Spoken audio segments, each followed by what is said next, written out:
ஒளிமயமான எதிர்காலம் நிகழ்ச்சி மூலமா ஓம்காரம் பகுதியில் சந்திக்கிறதுல சந்தோஷம். உங்களுடைய வாழ்க்கையில் ஏற்படும் பிரச்சனைகளுக்கு தீர்வு காணவும் மென்மேலும் வளர்ச்சி பெறவும் ஜாதக ரீதியான சந்தேகங்களுக்கு விடை காணவும் யோக ஆஞ்சநேயர் சக்தி பீடம் அனுமன் உபாசகர் ஜோதிட சிம்மம் திருவல்லிக்கேணி சுவாமி கண்ணன் பட்டாச்சாரியா சப்தரிஷி வாக்கியம் மூலம் உங்களுடைய பிரச்சனைகளுக்கு தீர்வு சொல்லுவார். வணக்கம் சுவாமிஜி. நாராயண சுவாமிஜி, இன்றைய தினம் எப்படி இருக்கு? என்னென்ன பூஜைகள் நம்ம செய்யலாம்? என்னென்ன ஆன்மீக குறிப்புகள் இருக்குன்னு சொல்லுங்க சுவாமிஜி. திரௌதத்மார்த்தாதிகம் கர்ம நிகிலம் ஏன சூத்ரிதம் தஸ்மை சமஸ்த வேதார்த்த விதே விகனசே நமக. வக்ரதுண்ட மகாகாயா சூரியகோடி சமப்பிரபா நிர்விக்னம் குருமே தேவா சர்வகாரேஷு சர்வதாம். யோக பட்டேன பத்தாங்கம் திரிநேத்திரம் சாந்த விக்கிரகம் தியாயே சமஸ்த தோஷக்னம் வாதாத்மஜமகல் மஷம். கிருஷ்ணம் வந்தே ஜெகத்குரும். ஜெயந்தி மங்களாகாளி பத்ரகாளி கபாலினி துர்காஷமா சிவாதாத்ரி சுவாகாஸ்வதா நமோஸ்துதே.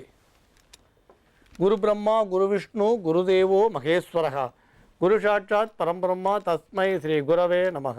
அஸ்மத் குருபியோ நமக விகணச மகா குரவே நமக. அனுமன் சுவாமிகள் ஆசிகளுடன். மங்களகரமான துர்முகி வருடம் பங்குனி மாதம் 20ஆம் தேதி 2/4/2017 ஞாயிற்றுக்கிழமையான இன்று பல நல்ல ஜோதிட ஆன்மீக விஷயங்களை பார்க்கலாம். விரதங்களையும் பண்டிகைகளையும் கொண்டாடுறதுல ஒவ்வொன்றுக்கும் ஒரு விசேஷமான பலன்கள் உண்டு. பண்டிகைகள்னு சொல்லும்பொழுது நாம் கொஞ்சம் அதிகமாக செலவு பண்ணுறோமே தவிர விரதங்களோ பண்டிகைகளோ அதிகமாக செலவில்லாமல் கொண்டாடுறதுக்கு 1000 வழி சொல்லியிருக்காங்க. சில தர்மங்களை பார்த்தா ரொம்ப எளிய தர்மமாக இருக்கும், ஆனால் பலன் ரொம்ப விசேஷமாக இருக்கும். இப்போ உதாரணத்துக்கு சொல்லணும்னா இந்த சித்திரை மாதம் வரக்கூடிய அட்சய திருதியை சொல்லலாம்.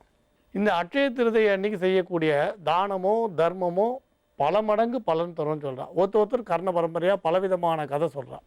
இப்போ அந்த அட்சய திருதியை நம்ம அந்த விசேஷ தினத்தை கொண்டாடுறோம் அப்படின்னு சொல்லும்போது அதுக்கான அதிகமான செலவினங்கள்லாம் சொல்லப்படலாம். பாகவதம் படிக்கலாம், வேத பாராயணம் பண்ணலாம். வேதம் படித்த பெரியோர்களை வச்சு அன்றைக்கி வீட்டில் வேத பாராயணம் பண்ணலாம். இல்லத்தில் கிருஷ்ண பகவானோட பெருமைகளை சொல்லலாம், விஷ்ணு சஹஸ்ரநாம பாராயணம் பண்ணலாம். எதுவுமே இல்லைன்னா கூட கிருஷ்ணனோட நாமத்தை நம்ம இல்லத்தில் சொல்லிட்டோம். இந்த நல்ல தகுதி வாய்ந்த அந்தணர்களுக்கு விசிறி நீர்மோர் இதை கொடுத்தாலே பெரிய புண்ணியம்னு சொல்கிறான். இதை தவிர பசு பட்சிகளுக்கு ஜலம் வைக்கிறது விசேஷம். நம்ம சாஸ்திரங்களில் தண்ணீர் பந்தல் வைக்கிறதும் சுமதாங்கி வைக்கிறதும் இப்படி பலவித படித்துறைகள் கட்டுறதும் ரொம்ப சொல்லியிருக்கு. ஆனால் உங்களுக்கு படித்துறைகள்லாம் அந்த காலத்தில் கட்டுறது பெரும் செலவு. இந்த காலத்துலேயே அந்த கருங்கல்லால் படித்துறைகள் கட்டுறது பெரிய செலவுன்னு வச்சுக்கோங்க. ஆனால் சுமதாங்கிக்கல்ன்றது அவ்வளோ செலவு இல்லை. ஆனால் இப்போ அதெல்லாம் இப்போ அவசியம் இல்லாமல் போயிடுது. இப்போ நீங்கள் சுமதாங்கிக்கல்னா அதுக்கு அவசியம் இல்லாமல் போயிடுது. சரி, படித்துறையை பற்றி பேசலாம்னா அதுக்கும் அவசியம் இல்லாமல் போச்சு. முதல்ல நல்ல நதிகள் ஓடி இருந்தால் தானே படித்துறைகளை பற்றி பேசணும். நிறைய தண்ணி நிரம்பிய குளங்கள் இருந்தால் தானே படித்துறையை பற்றி பேசணும். நம்ம தான் நதியை வறண்டு போக வச்சுட்டோம், குளத்தில் ஜலம் இல்லாமல் பண்ணிட்டோம். அதனால் படித்துறைக்கு அவசியம் இல்லாமல் நம்மளே பண்ணிட்டோம். சுமதாங்கின்றது அந்த காலத்தில் என்ன பண்ணுவான்னா கிராமங்களில் நடந்து போகும்போது சாலைகளில் தலையில் இருக்க சுமையை இறக்கி வைக்கிறதுக்காக கருங்கல்லில் சுமதாங்கி கல் கட்டுவா. ஒரு புண்ணியம்னு. புதினா போண்டா தேவையான பொருட்கள்: புதினா 1 கட்டு, பாசி பருப்பு 100 கிராம், துவரம் பருப்பு 50 கிராம், உளுத்தம் பருப்பு 2 தேக்கரண்டி, கடலை பருப்பு 2 தேக்கரண்டி, பச்சை மிளகாய் 2, இஞ்சி சிறு துண்டு, தேங்காய் துருவல் 1 கப், சீரகம் 1 தேக்கரண்டி, எண்ணெய் தேவையான அளவு, உப்பு தேவையான அளவு.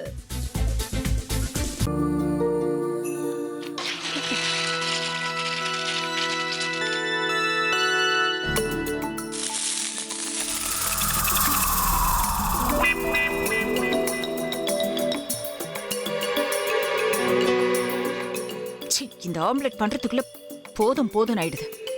தவையோட ஒட்டிக்குது.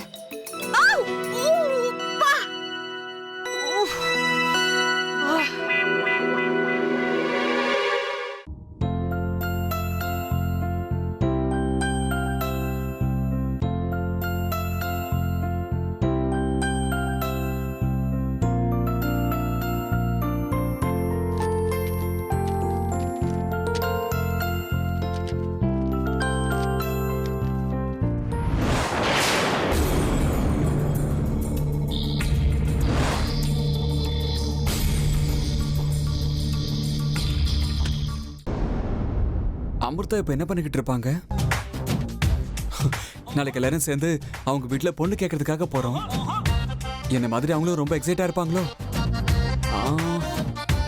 அதான் ஃபோன் நம்பர் இருக்கே, ஃபோன் பண்ணி கேட்டுடலாம்.